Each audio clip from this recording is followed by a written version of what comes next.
Mga kababayan ko, patuloy nating labanan ang korupsyon sa gobyerno.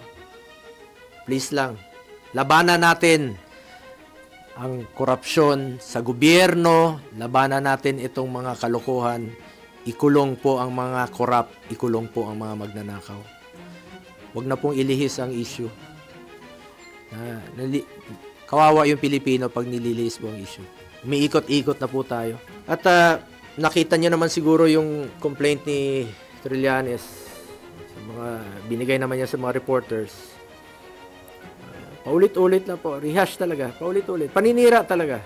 Talagang paninira at inililihis yung totoong issue. Yun talagang totoo dito ngayon. Nililihis niya. Paulit-ulit lang. The same, sabi ko nga, 4 na taon na. 2018, 2021, 2024, 2025.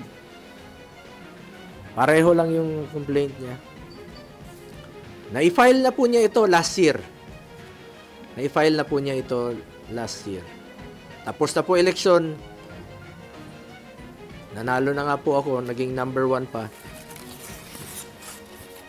Salamat at mas naniwala kayo sa akin kaysa kay Trillanes. At hindi ko po sasayangin yung tiwalang binigay niyo po sa akin.